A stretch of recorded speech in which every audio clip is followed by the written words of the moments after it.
ഒരു നാടിനെ ഒന്നടങ്കം ഞെട്ടിച്ച സംഭവം. സിനിമാ കഥകളെ പോലും വെല്ലുന്ന സംഭവം ശ്വാസം അടക്കിപ്പിടിച്ചല്ലാതെ കേട്ടു തീർക്കാൻ കഴിയില്ല. അതിരാവിലെ തന്നെ സ്വാതി എന്ന യുവതിയുടെ നിലവിളി കേട്ടുകൊണ്ടായിരുന്നു നാട്ടുകാർ ഓടിയെത്തിയ നാട്ടുകാർ കണ്ടതാകട്ടെ നടുക്കുന്ന കാഴ്ച. സ്വാതിയുടെ ഭർത്താവിന്റെ മുഖമാകെ പൊള്ളിയ നിലയിലായിരുന്നു. ഉടൻ തന്നെ ഒരു ടാക്സി പിടിച്ച് സമീപത്തുണ്ടായിരുന്ന അപ്പോളോ ഹോസ്പിറ്റലിലേക്കാണ് അവർ പോയത്. മുഖം തിരിച്ചറിയാൻ പോലും കഴിയാത്ത രീതിയിൽ പൊള്ളലേറ്റ സുധാകരനെ ഉടൻ തന്നെ ഓപ്പറേഷൻ തിയേറ്ററിലേക്കാണ് ഷിഫ്റ്റ് ചെയ്തത്.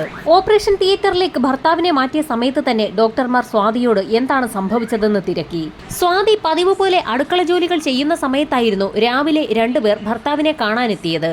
എന്തോ ചില ബിസിനസ് കാര്യങ്ങളാണ് അവർ സംസാരിക്കുന്നതെന്നായിരുന്നു സ്വാതി കരുതിയത്. അല്പനിമിഷത്തിനകം തന്നെ ഭർത്താവിന്റെ ഉച്ചത്തിലുള്ള നിലവിളി ശബ്ദമാണ് സ്വാതി കേട്ടത്. അവിടേക്ക് ഓടിയെത്തിയ സ്വാതി കണ്ടത് നടുക്കുന്നൊരു കാഴ്ചയായിരുന്നു. തന്റെ ഭർത്താവിന്റെ മുഖമാകെ പൊള്ളലേറ്റ് മുഖത്തു നിന്നും മാംസവും തൊലിയുമൊക്കെ ഇളകിപ്പോകുന്ന കാഴ്ചയാണ് സ്വാതി കണ്ടത്. വീട്ടിലേക്ക് കടന്നു വന്ന ഇരുവർ സംഘം ഭർത്താവിന്റെ മുഖത്തേക്ക് ആസിഡ് കോരിയൊഴിച്ച ശേഷം അവിടെ നിന്നും കടന്നു കളയുകയായിരുന്നു. ആ അപരിചിതരുടെ മുഖം പോലും ശ്രദ്ധിക്കാൻ സ്വാതിക്ക് കഴിഞ്ഞിരുന്നില്ല. സ്വാതി പറഞ്ഞ കാര്യങ്ങൾ കേട്ട ഉടൻ തന്നെ ഡോക്ടർമാർ ആ വിവരം സമീപത്തുണ്ടായിരുന്ന പോലീസ് സ്റ്റേഷനിൽ വിളിച്ചറിയിച്ചു. SI അടങ്ങുന്ന സംഘം ഹോസ്പിറ്റലിലേക്ക് എത്തി അന്വേഷണം നടത്തുകയും FIR രജിസ്റ്റർ ചെയ്യുകയും ചെയ്തു. വിവരമറിഞ്ഞ സുധാകരന്റെ അമ്മയും ബന്ധുക്കളുമൊക്കെ ഹോസ്പിറ്റലിലേക്ക് എത്തിയപ്പോഴേക്കും അയാളെ ഓപ്പറേഷൻ തിയേറ്ററിൽ നിന്നും ICUവിലേക്ക് ഷിഫ്റ്റ് ചെയ്തിരുന്നു. മുഖം തിരിച്ചറിയാൻ കഴിയാത്ത രീതിയിൽ പൊള്ളി അടർന്നിരിക്കുന്ന കാഴ്ചയാണ് അമ്മയും ബന്ധുക്കളും കണ്ടത്.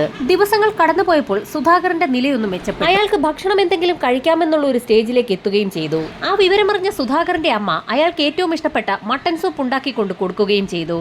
എന്നാൽ അയാൾ അത് കഴിക്കാൻ വിസമ്മതിച്ചപ്പോൾ ആ അമ്മയ്ക്ക് എന്തോ സംശയം തോന്നി. അത്രയേറെ ഇഷ്ടപ്പെട്ട ഭക്ഷണം എന്തുകൊണ്ടാകാം അയാൾ കഴിക്കാതിരുന്നതെന്ന് ഭാര്യയോട് ചോദിച്ച സമയത്ത് അന്ന് തിങ്കളാഴ്ചയായതിനാൽ തന്റെ ഭർത്താവിന് വ്രതമുള്ള കാരണം കൊണ്ടാണ് മട്ടൻ സൂപ്പ് കഴിക്കാത്തതെന്നായിരുന്നു ഭാര്യ സ്വാതി മറുപടി പറഞ്ഞത്. ഇതേ സമയം തന്നെ സുധാകരനെ ആക്രമിച്ച വ്യക്തികളെ തിരക്കിയുള്ള പോലീസിന്റെ അന്വേഷണം ഊർജിതമാക്കിയിരുന്നു. ഭാര്യയായ സ്വാതിയോട് അക്രമികളെക്കുറിച്ച് ചോദിച്ചെങ്കിൽ പോലും അവർ അവരെ കണ്ടിട്ടില്ല എന്നുള്ള മറുപടിയായിരുന്നു പോലീസിനോട് ആവർത്തിച്ച് പറഞ്ഞത്. അന്വേഷണമാകെ വഴിമുട്ടി നിൽക്കുന്ന സമയത്തായിരുന്നു പോലീസ് സ്റ്റേഷനിലേക്ക് ഒരു ഫോൺ കോൾ എത്തുന്നത്. ഗോകുൽ എന്നൊരു വ്യക്തിയായിരുന്നു വിളിച്ചത്. അയാളുടെ വീടിന് പിൻവശത്തുള്ള വാഴത്തോട്ടത്തിലെ മണ്ണ് കുറെ ഭാഗം ഇളകിക്കിടക്കുന്നു എന്ന് പറഞ്ഞുകൊണ്ടായിരുന്നു അയാൾ വിളിച്ചത്. അക്കൂട്ടത്തിൽ മറ്റൊരു കാര്യം കൂടി അയാൾ പോലീസിനോട് പറഞ്ഞു. വിവരമറിഞ്ഞ പോലീസ് സംഘം ഉടൻ തന്നെ ഗോകുൽ പറഞ്ഞ സ്ഥലത്തേക്ക് പാഞ്ഞെത്തി.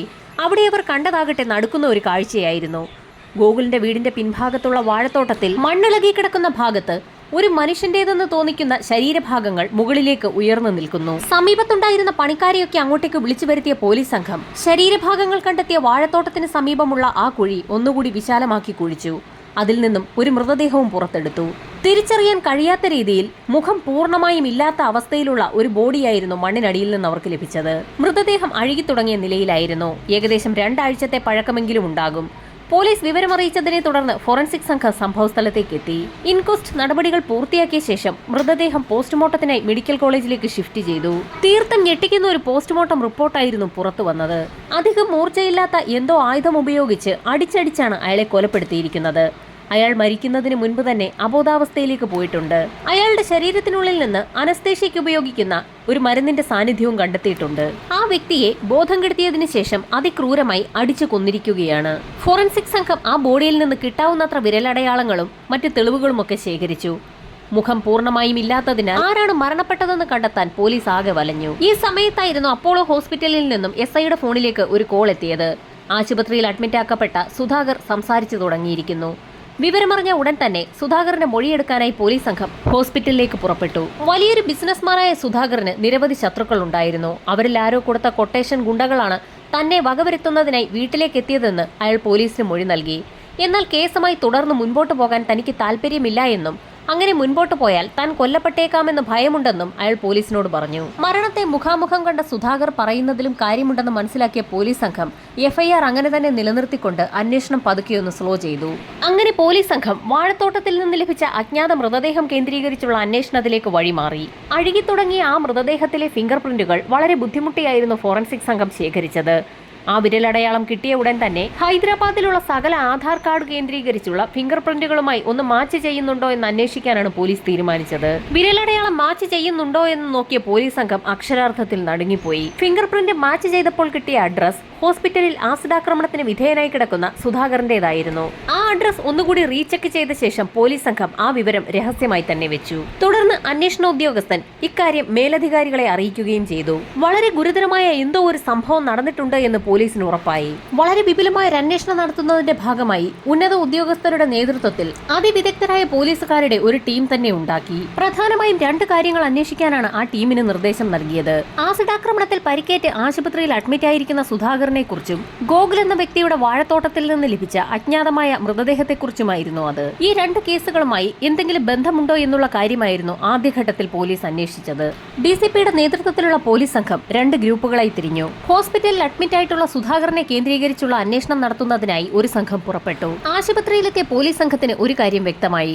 ആസിഡ് ആക്രമണത്തിൽ മുഖമാകെ വികൃതമായി പോയ സുധാകർ റെഡ്ഡിയെ പ്ലാസ്റ്റിക് സർജറിക്ക് വിധേയമാക്കി എന്നുള്ള കാര്യമായിരുന്നു പോലീസ് അറിഞ്ഞത്. അതിവേഗം തന്നെ ഹോസ്പിറ്റൽ മാനേജ്മെന്റുമായി പോലീസ് സംഘം ബന്ധപ്പെടുകയും പോലീസ് പറയാതെ പ്ലാസ്റ്റിക് സർജറിയുമായി മുൻപോട്ട് പോകരുതെന്നൊരു നിർദ്ദേശം നൽകുകയും ചെയ്തു. മറ്റൊരു നിർദ്ദേശം കൂടി ഹോസ്പിറ്റൽ അഡ്മിനിസ്ട്രേഷന് പോലീസ് സംഘം നൽകി. പ്ലാസ്റ്റിക് സർജറിയുടെ പേരിൽ സുധാകരന്റെ ബ്ലഡ് സാമ്പിളുകളും ഫിംഗർ പ്രിന്റുകളും ശേഖരിക്കണമെന്നായിരുന്നു ആ നിർദ്ദേശം. എന്നാൽ പോലീസ് ഇത്തരത്തിലൊരു നിർദ്ദേശം ഹോസ്പിറ്റൽ അഡ്മിനിസ്ട്രേഷന് നൽകിയിട്ടുണ്ട് എന്നുള്ള കാര്യം ഒരു കാരണവശാലും സുധാകരോ അയാളുടെ ഭാര്യ സ്വാതിയോ മറ്റ് ബന്ധുക്കളോ അറിയരുതെന്നുകൂടി പോലീസ് അഡ്മിനിസ്ട്രേഷന് മുൻപിൽ ഒരു നിബന്ധനയും വെച്ചു. വളരെ പ്രമാദമായ ഒരു കേസുമായി സുധാകരന് ബന്ധമുണ്ടെന്നുള്ള ഒരു കാര്യം മാത്രമാണ് ആ സമയത്ത് പോലീസ് സംഘം ഹോസ്പിറ്റൽ അഡ്മിനിസ്ട്രേഷനെ അറിയിച്ചത്. പോലീസ് സംഘം പറഞ്ഞത് പ്രകാരം ഡോക്ടർമാർ പ്ലാസ്റ്റിക് സർജറിക്ക് എന്ന പേരിൽ സുധാകറിന്റെ ബ്ലഡ് സാമ്പിളുകളും ഫിംഗർ പ്രിന്റുകളും ശേഖരിച്ചു. വൈകാതെ തന്നെ ബ്ലഡ് സാമ്പിളുകളുടെ റിസൾട്ട് പോലീസിന് ഡോക്ടർമാർ കൈമാറുകയും ചെയ്തു. ആധാർ കാർഡിലെ രേഖകൾ പ്രകാരം സുധാകറിന്റെ ബ്ലഡ് ഗ്രൂപ്പ് O പോസിറ്റീവാണ്. എന്നാൽ ഹോസ്പിറ്റലിൽ അഡ്മിറ്റ് ചെയ്തിട്ടുള്ള സുധാകറിന്റെ ബ്ലഡ് സാമ്പിൾ ശേഖരിച്ച സമയത്ത് അത് AB നെഗറ്റീവ് എന്നാണ് റിപ്പോർട്ടിൽ വ്യക്തമാക്കിയിരിക്കുന്നത്. ഇതോടൊപ്പം തന്നെ ആശുപത്രിയിൽ നിന്ന് ഡോക്ടർമാർ നൽകിയ വിരലടയാളം പോലീസ് സംഘത്തിന്റെ കൈവശമുണ്ടായിരുന്ന വിരലടയാളങ്ങളുമായി മാച്ച് ചെയ്തപ്പോൾ അത് രാജേഷ് എന്നൊരു ഫിസിയോതെറാപ്പിസ്റ്റിന്റേതാണെന്നാണ് വ്യക്തമായത്. അപ്പോളോ ഹോസ്പിറ്റലിൽ അഡ്മിറ്റ് ആയിട്ടുള്ള സുധാകരന്റെ വിരലടയാളങ്ങളും ഫിസിയോതെറാപ്പിസ്റ്റായ രാജേഷ് എന്ന വ്യക്തിയുടെ വിരലടയാളവും ഒന്നാണ് എന്നുള്ള അമ്പരപ്പിക്കുന്ന സത്യമാണ് പോലീസ് സംഘം തിരിച്ചറിഞ്ഞത്. വിരലടയാളം മാച്ചായ രാജേഷ് എന്ന വ്യക്തിയെക്കുറിച്ച് ഒരു അന്വേഷണം നടത്താൻ പോലീസ് സംഘം തീരുമാനിച്ചു. അങ്ങനെ അവരെത്തിയത് രാജേഷ് നടത്തുന്ന ഫിസിയോതെറാപ്പി സെന്ററിലാണ്. റിസപ്ഷനിലെത്തിയ പോലീസ് സംഘം രാജേഷ് എവിടെയെന്നാണ് ആദ്യം അന്വേഷിച്ചത്. ഫിസിയോതെറാപ്പിസ്റ്റ് രാജേഷ് 2 ആഴ്ചയായി സ്ഥലത്തില്ല എന്നുള്ള വിവരമാണ് പോലീസിന് അവിടെ നിന്ന് ലഭിച്ചത്. ആ സ്ഥാപനത്തിലെ ജീവനക്കാരെയെല്ലാം വിശദമായ ഒരു ചോദ്യം ചെയ്യലിന് തന്നെ പോലീസ് സംഘം വിധേയമാക്കി. ആ സ്ഥാപനത്തിൽ സ്ഥിരമായി വന്നുപോകുന്ന ആളുകളുടെയൊക്കെ പേര് വിവരങ്ങൾ അവിടുത്തെ രജിസ്റ്ററിൽ പരിശോധിച്ച പോലീസ് സംഘത്തിന്റെ കണ്ണിൽ ഒരു പേര് പെട്ടു. സുധാകരന്റെ ഭാര്യ സ്വാതിയുടെ പേരായിരുന്നു അത്. അവരെന്നു മുതലാണ് അവിടെ വരാൻ തുടങ്ങിയതെന്നുള്ള കാര്യങ്ങൾ വിശദമായി തന്നെ പോലീസ് അന്വേഷിച്ചു. കഴിഞ്ഞ 1 വർഷത്തോളമായി സ്വാതി ഇടയ്ക്കിടെ ആ സ്ഥാപനത്തിൽ എത്താറുണ്ട്. കൃത്യമായി പറഞ്ഞാൽ ഡെലിവറിക്ക് ശേഷമുണ്ടായ സ്വാതിയുടെ നടുവിന് വേദന ഫിസിയോതെറാപ്പിയിലൂടെ മാറ്റുന്നതിന് വേണ്ടിയായിരുന്നു അവർ ആദ്യമായി ആ സ്ഥാപനത്തിലെത്തിയത്. വിവരങ്ങളെല്ലാം വിശദമായി തന്നെ സ്റ്റാഫുകളിൽ നിന്ന് ചോദിച്ചറിഞ്ഞ പോലീസ് സംഘം അതോടൊപ്പം തന്നെ ഫിസിയോതെറാപ്പിസ്റ്റ് രാജേഷിന്റെ മൊബൈൽ നമ്പറും കളക്ട് ചെയ്തു. ആ മൊബൈൽ നമ്പർ ഉടൻ തന്നെ വിശദമായ ഒരു അന്വേഷണത്തിനായി സൈബർ സെല്ലിന് കൈമാറി. രാജേഷിന്റെ കഴിഞ്ഞ 1 വർഷത്തെ മൊബൈൽ ഡേറ്റ റെക്കോർഡുകളും ടവർ ലൊക്കേഷനുകളും കേന്ദ്രീകരിച്ച് അന്വേഷണം നടത്താനാണ് പോലീസ് സംഘം നിർദ്ദേശം നൽകിയത്. മൊബൈൽ ഫോൺ കേന്ദ്രീകരിച്ച് നടത്തിയ അന്വേഷണത്തിൽ ഞെട്ടിക്കുന്ന റിപ്പോർട്ടാണ് പോലീസിന് ലഭിച്ചത്. സുധാകറിന് നേരെ ആക്രമണം ഉണ്ടായതിന്റെ തൊട്ട് തലേ ദിവസം അയാളുടെ വീടിന് സമീപത്ത് തന്നെയായിരുന്നു രാജേഷിന്റെ മൊബൈൽ ഫോൺ ഉണ്ടായിരുന്നത് എന്ന് പോലീസ് കണ്ടെത്തി. അങ്ങനെ സംഭവം നടക്കുന്നതിന് തൊട്ട് തലേ ദിവസം ഫിസിയോതെറാപ്പിസ്റ്റ് രാജേഷിന്റെ മൊബൈൽ ഫോൺ സുധാകറിന്റെ വീടിന് സമീപത്തുണ്ടായിരുന്നു എന്നും അവിടെ വെച്ച് തന്നെ അത് സ്വിച്ച് ഓഫ് ആയി എന്നും പിന്നീട് അത് ഓണായിട്ടേ ഇല്ല എന്നുമുള്ള വിവരം പോലീസിന് ലഭിച്ചു. രാജേഷിന്റെ കോൾ ഡേറ്റ റെക്കോർഡുകൾ പരിശോധിച്ച പോലീസ് സംഘത്തിന് അതിൽ നിന്നും നിരവധി നമ്പറുകൾ കിട്ടി. ആ നമ്പറിലൊക്കെ വിളിച്ചു നോക്കിയ സമയത്ത് അതെല്ലാം സ്ത്രീകളാണെന്നാണ് പോലീസിന് വ്യക്തമായത്. നിരവധി സ്ത്രീകളുമായി ബന്ധമുള്ള ഒരു വ്യക്തിയായിരുന്നു രാജേഷ്. എല്ലാ കോളുകളും അർദ്ധരാത്രിയോടുകൂടിയാണ് വിളിച്ചിട്ടുള്ളത്. ആ സ്ത്രീകളിൽ മിക്കവരും വിവാഹം കഴിഞ്ഞവരുമാണ്. രാജേഷിന്റെ കോൾ ഡേറ്റ റെക്കോർഡുകളിലൂടെ കടന്നു പോകുന്നതിനിടയിലാണ് പോലീസ് സംഘത്തിന്റെ കാഴ്ചയിൽ ഒരു നമ്പറിലേക്ക് ഒരുപാട് തവണ രാജേഷ് വിളിച്ചിട്ടുണ്ടെന്നുള്ള കാര്യം മനസ്സിലായത്. സുധാകരന്റെ ഭാര്യ സ്വാതിയുടെ നമ്പർ ആയിരുന്നു അത്. സ്വാതിയോട് രാത്രികാലങ്ങളിൽ മണിക്കൂറുകളോളം രാജേഷ് സംസാരിച്ചിട്ടുണ്ടെന്നുകൂടി പോലീസ് കണ്ടെത്തി. സ്വാതിയെ നേരിട്ട് കാണാൻ തീരുമാനിച്ച പോലീസ് സംഘം ആശുപത്രിയിലെത്തുകയും സുധാകരനൊപ്പം മുറിയിലുണ്ടായിരുന്ന സ്വാതിയെ പുറത്തേക്ക് വിളിച്ചു വരുത്തുകയും ചെയ്തു. പുറത്തേക്കിറങ്ങി വന്ന സ്വാതിയോട് ഒരു രാജേഷിനെ അറിയുമോ എന്ന് പോലീസ് ചോദിച്ചപ്പോൾ ഏത് രാജേഷ് ആണെന്നായിരുന്നു അവൾ പോലീസിനോട് തിരിച്ചു ചോദിച്ചത്. ഫിസിയോതെറാപ്പിസ്റ്റ് രാജേഷിനെ അറിയുമോ എന്ന് പോലീസ് കൂട്ടിച്ചേർത്തപ്പോൾ സ്വാതി ഒന്ന് പതറിയെങ്കിലും തനിക്ക് പരിചയമുണ്ടെന്നും അവരുടെ തെറാപ്പി സെന്ററിൽ താൻ സ്ഥിരമായി പോകാറുണ്ടെന്നും പോലീസിനോട് അവൾ പറഞ്ഞു. സ്വാതിയുടെ പതർച്ച കൃത്യമായി തന്നെ പോലീസ് നോട്ട് ചെയ്യുകയും ചെയ്തു. രാജേഷ് എവിടെയാണെന്ന് അറിയുമോ എന്നുള്ള പോലീസിന്റെ ചോദ്യത്തിന് 2 ആഴ്ചയായി തന്റെ ഭർത്താവിന് സുഖമില്ലാത്തതിനാൽ ക്ലിനിക്കുമായി താൻ ബന്ധപ്പെട്ടിട്ട് കുറച്ച് ദിവസമായി എന്നായിരുന്നു സ്വാതിയുടെ മറുപടി. സ്വാതിയുടെ മൊഴി രേഖപ്പെടുത്തിയ പോലീസ് സംഘം അവിടെ നിന്ന് മടങ്ങുകയും അവർ അതുവരെ കളക്ട് ചെയ്ത മുഴുവൻ കാര്യങ്ങളും DCPക്ക് മുൻപിൽ അവതരിപ്പിക്കുകയും ചെയ്തു. തുടർന്ന് സ്വാതിയെ കസ്റ്റഡിയിലെടുക്കാൻ തീരുമാനിച്ച പോലീസ് സംഘം തങ്ങൾക്ക് ചില കാര്യങ്ങൾ ചോദിച്ചറിയാനുണ്ടെന്നും ഒന്ന് സ്റ്റേഷൻ വരെ വരണമെന്നും ആവശ്യപ്പെട്ടുകൊണ്ട് സ്വാതിയെ പോലീസ് സ്റ്റേഷനിലേക്ക് വിളിച്ചു വരുത്തി. പോലീസിന്റെ പല ചോദ്യങ്ങൾക്കും തനിക്കൊന്നും അറിയില്ല എന്നുള്ള ഉത്തരമായിരുന്നു സ്വാതി നൽകിയത്. മണിക്കൂറുകൾ പിന്നിട്ടിട്ടും സ്വാതിയുടെ കയ്യിൽ നിന്നും ഒരു വിവരവും ലഭിക്കാൻ പോകുന്നില്ല എന്ന് മനസ്സിലാക്കിയ DCP വളരെ നിർണായകമായ ഒരു തെളിവ് സ്വാതിക്ക് മുൻപിൽ അവതരിപ്പിച്ചു. ഹോസ്പിറ്റലിൽ ചികിത്സയിൽ കഴിയുന്ന സുധാകറിന്റെ വിരലടയാളം മാച്ച് ചെയ്തു നോക്കിയ സമയത്ത് ആ വിരലടയാളങ്ങൾ ഒരു ഫിസിയോതെറാപ്പിസ്റ്റ് രാജേഷിന്റെ വിരലടയാളങ്ങളുമായി മാച്ച് ചെയ്യുന്നത് തങ്ങൾ കണ്ടെത്തിയെന്ന് പോലീസ് പറഞ്ഞതോടുകൂടി സ്വാതി ആകെ അമ്പരന്നു. സുധാകർ ആണെന്ന് പറഞ്ഞുകൊണ്ട് ഹോസ്പിറ്റലിൽ അഡ്മിറ്റ് ആയിരിക്കുന്നത് രാജേഷ് ആണെന്ന് തങ്ങൾക്ക് മനസ്സിലായെന്നും ഫിസിയോതെറാപ്പിസ്റ്റ് രാജേഷ് എങ്ങനെയാണ് സുധാകറിന്റെ വേഷത്തിൽ അവിടെ എത്തിയതെന്ന് മാത്രം പറഞ്ഞാൽ മതിയെന്നും DCP പറഞ്ഞതോടുകൂടി താൻ പിടിക്കപ്പെട്ടു എന്ന് സ്വാതിക്ക് മനസ്സിലായി. പോലീസിന്റെ ചോദ്യം ചെയ്യലിന് മുൻപിൽ പിടിച്ചു നിൽക്കാൻ കഴിയാതെ സ്വാതി പല കാര്യങ്ങളും പറഞ്ഞു തുടങ്ങി. ഡെലിവറിക്ക് ശേഷമുണ്ടായ നടുവേദന മാറ്റുന്നതിന് വേണ്ടിയായിരുന്നു ഫിസിയോതെറാപ്പി സെന്ററിൽ സ്വാതി എത്തിയത്. ഇത്തരത്തിലുള്ള ആളുകളുടെ പ്രശ്നങ്ങളൊക്കെ പരിഹരിക്കുന്ന വിദഗ്ധനായ ഒരു ഫിസിയോതെറാപ്പിസ്റ്റാണ് രാജേഷ്. അത്തരത്തിൽ പ്രശ്നങ്ങൾ പരിഹരിക്കപ്പെടാൻ എത്തുന്ന സ്ത്രീകളുമായി രാജേഷ് ഒരു ബന്ധം സൂക്ഷിക്കാറുമുണ്ട്. എന്നാൽ ഫിസിയോതെറാപ്പിക്ക് എത്തുന്ന സ്ത്രീകളോട് രാജേഷ് മോശമായി പെരുമാറി എന്ന് കാണിച്ചുകൊണ്ട് പല സ്ത്രീകളും പോലീസ് സ്റ്റേഷനിൽ നേരത്തെ പരാതി നൽകിയിട്ടുണ്ട്. രാജേഷ് തന്റെ സ്വാധീനം ഉപയോഗിച്ച് ആ കേസൊക്കെ തേച്ചു മായ്ച്ച് കളയുകയായിരുന്നു പതിവ്. ഫിസിയോതെറാപ്പി സെന്ററിൽ സ്ഥിരമായി പോയിക്കൊണ്ടിരുന്ന സ്വാതിയും രാജേഷും തമ്മിൽ അടുപ്പത്തിലായി. അവർക്ക് പിരിയാൻ കഴിയില്ല എന്ന് മനസ്സിലാക്കിയതോടുകൂടി സുധാകരനെ ഒഴിവാക്കാൻ അവർ തീരുമാനിച്ചു. സ്വാതിയെ ജീവന് തുല്യം സ്നേഹിക്കുന്ന വ്യക്തിയായിരുന്നു സുധാകർ എന്ന ഭർത്താവ്. അതുകൊണ്ട് തന്നെ ഒരു കാരണവശാലും ഡിവോഴ്സിലൊന്നും അയാൾ ഒഴിഞ്ഞു പോകില്ല എന്ന് മനസ്സിലാക്കിയ സ്വാതി അയാളെ കൊല്ലാൻ തീരുമാനിക്കുകയായിരുന്നു. സ്വാതി ഇത്രയും പറഞ്ഞു നിർത്തിയ സമയത്തായിരുന്നു വളരെ നിർണായകമായ ഒരു ചോദ്യം DCP ചോദിക്കുന്നത്.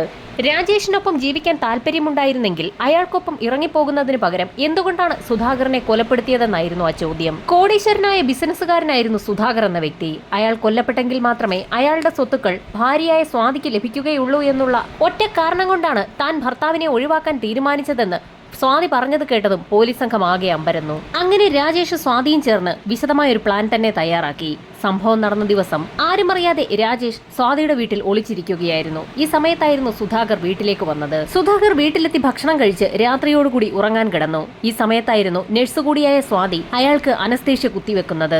അബോധാവസ്ഥയിലായ സുധാകറിന്റെ മുഖത്തേക്ക് ഇരുമ്പ് വടി ഉപയോഗിച്ച് സ്വാതി ആഞ്ഞടിച്ചു. ഭർത്താവിന്റെ മുഖം തീർത്തും വികൃതമാക്കാനായിരുന്നു സ്വാതിയുടെ ലക്ഷ്യം. അങ്ങനെ വികൃതമായ ഭർത്താവ് സുധാകറിന്റെ മുഖം പ്ലാസ്റ്റിക് സർജറിയിലൂടെ മാറ്റിയെടുത്തതാണെന്ന് വരുത്തി തീർക്കാനായിരുന്നു അവർ ശ്രമിച്ചത്. ഭർത്താവിന്റെ മുഖം വികൃതമാക്കി കൊലപ്പെടുത്തി ഉപേക്ഷിക്കുക, അഥവാ ആരെങ്കിലും ഭർത്താവിനെ കണ്ടെത്തിയാലും അത് സുധാകറാണെന്ന് ആർക്കും മനസ്സിലാകരുത് എന്നുള്ള ഒറ്റ ലക്ഷ്യത്തോടു കൂടിയായിരുന്നു അങ്ങനെയൊരു പ്ലാൻ സ്വാതി തയ്യാറാക്കിയതും അത് നടപ്പിലാക്കിയതും. അപ്പോഴും പോലീസിന്റെ സംശയം രാജേഷ് എന്ന വ്യക്തിയുടെ മുഖം എങ്ങനെയാണ് ആസിഡാക്രമണത്തിൽ പരിക്കേറ്റതെന്നായിരുന്നു. ഒരിക്കലും ബോധപൂർവം ഒരു വ്യക്തിയും തന്റെ മുഖത്തേക്ക് ആസിഡ് ഒഴിക്കില്ല എന്ന് പോലീസിനറിയാം. അതിനുള്ള വ്യക്തമായ മറുപടിയും സ്വാതി പറഞ്ഞു. ഡോക്ടർ രാജേഷ് തനിക്ക് വേണ്ടി എന്ത് ചെയ്യാനും തയ്യാറായുള്ള ഒരു വ്യക്തിയായിരുന്നു. അതുകൊണ്ട് തന്നെ ആസിഡ് മുഖത്തൊഴിക്കുന്നതൊന്നും അയാൾക്കത്ര വലിയ പ്രശ്നമായിരുന്നില്ല. ആസിഡ് ഒഴിച്ച് മുഖം വികൃതമായാലും പ്ലാസ്റ്റിക് സർജറിയിലൂടെ അത് മാറ്റിയെടുക്കാൻ കഴിയും. അങ്ങനെയെങ്കിൽ സുധാകർ റെഡ്ഡിയുടെ പേരിൽ തന്നെ രാജേഷിന് സ്വാതിയുടെ ഭർത്താവായി തുടരാം. ഒപ്പമുള്ളത് രാജേഷ് ആണെന്നുള്ള വിവരം സ്വാതിക്കല്ലാതെ മറ്റ് ബന്ധുക്കൾക്കോ സ്വാതിയുടെ മക്കൾക്കോ പോലും തിരിച്ചറിയാനും കഴിയില്ല. ഇങ്ങനെയൊരു ഐഡിയ എവിടെ നിന്നാണ് സ്വാതിക്ക് ലഭിച്ചതെന്ന് പോലീസ് ചോദിച്ചപ്പോൾ അതിനും വ്യക്തമായ മറുപടി സ്വാതിക്കുണ്ടായിരുന്നു. അല്ലു അർജുനും രാംചരൺ തേജയും അഭിനയിച്ച ഒരു തെലുങ്ക് ചിത്രത്തിൽ നിന്നാണ് ഇത്തരത്തിലൊരു ഐഡിയ തനിക്ക് ലഭിച്ചതെന്നായിരുന്നു അവൾ പറഞ്ഞ മറുപടി. സിനിമയിൽ ഒരു അപകടത്തിൽ മരണപ്പെടുന്ന അല്ലു അർജുന്റെ മുഖം പ്ലാസ്റ്റിക് സർജറിയിലൂടെ രാംചരൺ തേജയുടെ മുഖമാക്കുന്നത് അവൾ പലവട്ടം ശ്രദ്ധിച്ചു കണ്ടിരുന്നു. തുടർന്ന് അതേ രീതിയിൽ പ്ലാൻ തയ്യാറാക്കാനായിരുന്നു ഇരുവരും ചേർന്ന് തീരുമാനിച്ചത്. അതുമാത്രവുമല്ല, തന്റെ ഭർത്താവ് സുധാകറിന്റെ നിരവധി വീഡിയോസ് എടുത്ത് രാജേഷിന് നൽകുകയും ചെയ്തിരുന്നു. സുധാകറിന്റെ ഫേഷ്യൽ എക്സ്പ്രഷൻസും നടപ്പും ഒക്കെ അതേ രീതിയിൽ പകർത്തുന്നതിനും അതേ രീതിയിൽ അനുകരിച്ച് പഠിക്കുന്നതിനും വേണ്ടിയായിരുന്നു അത്തരത്തിൽ വീഡിയോസ് ഒക്കെ എടുത്ത് രാജേഷിന് നൽകിയത്. അതുമാത്രവുമല്ല, സുധാകറിന്റെ ബന്ധുക്കളെക്കുറിച്ചും അയാളുടെ ബിസിനസ് കാര്യങ്ങളെക്കുറിച്ചും ഒക്കെ വിശദമായി തന്നെ രാജേഷിന് പറഞ്ഞു കൊടുക്കുകയും ചെയ്തിരുന്നു. സുധാകറിന്റെ രീതികളൊക്കെ അതുപോലെ തന്നെ അഭിനയിച്ച് ഫലിപ്പിക്കുന്നതിന് വേണ്ടി നിരന്തരമായ പ്രാക്ടീസ് തന്നെയാണ് രാജേഷ് നടത്തിയത്. ഒരേ നീളവും വണ്ണവും ഒക്കെയുള്ള വ്യക്തികളായിരുന്നു സുധാകറും രാജേഷും. എന്നാൽ ശബ്ദത്തിൽ മാത്രം വ്യത്യാസമുള്ളത് പലരുടെയും ശ്രദ്ധയിൽപ്പെട്ടിരുന്നു. ആശുപത്രിയിലെത്തിയ ആദ്യ ദിവസം തന്നെ സുധാകറിന്റെ അമ്മ അക്കാര്യം ഡോക്ടർമാരോട് സംസാരിക്കുകയും ചെയ്തിരുന്നു. എന്നാൽ ആസിഡ് ആക്രമണത്തിൽ ആസിഡ് തൊണ്ടയിലേക്ക് വീണാൽ ശബ്ദത്തിൽ വ്യത്യാസമുണ്ടാകുമെന്ന് ഡോക്ടർമാർ തന്നെ പറഞ്ഞതോടുകൂടി സുധാകറിന്റെ അമ്മയുടെയും ബന്ധുക്കളുടെയും സുഹൃത്തുക്കളുടെയും ഒക്കെ സംശയം അങ്ങനെ തന്നെ തീരുകയും ചെയ്തു. സുധാകറിനെ കൊലപ്പെടുത്തിയ ശേഷം അയാളുടെ മൃതദേഹം ഗോകുൽ എന്ന വ്യക്തിയുടെ വാഴത്തോട്ടത്തിൽ കുഴിച്ചിടുകയായിരുന്നു. വിശദമായ മൊഴി രേഖപ്പെടുത്തിയ ശേഷം സ്വാതിയുടെ അറസ്റ്റ് പോലീസ് സംഘം രേഖപ്പെടുത്തി. ആശുപത്രിയിലെ ചികിത്സയ്ക്ക് ശേഷം രാജേഷിന്റെ അറസ്റ്റും രേഖപ്പെടുത്തി. എന്നാൽ കോടതിയിൽ കുറ്റപത്രം സമർപ്പിക്കാൻ വൈകിയതോടുകൂടി സ്വാതി ജാമ്യത്തിലിറങ്ങി ഹൈദരാബാദിൽ നിന്ന് മുങ്ങി. ഏതാനും നാളുകൾക്ക് മുൻപാണ് സ്വാതി വീണ്ടും പോലീസ് കസ്റ്റഡിയിലായത്. ഈ കേസുമായി ബന്ധപ്പെട്ടുള്ള വിചാരണ ഇപ്പോൾ കോടതിയിൽ ആരംഭിച്ചിരിക്കുകയാണ്. പ്രതികൾക്ക് തക്കതായ ശിക്ഷ ലഭിക്കുമെന്ന പ്രതീക്ഷയിൽ കാത്തിരിക്കുകയാണ് സുധാകരന്റെ കുടുംബം.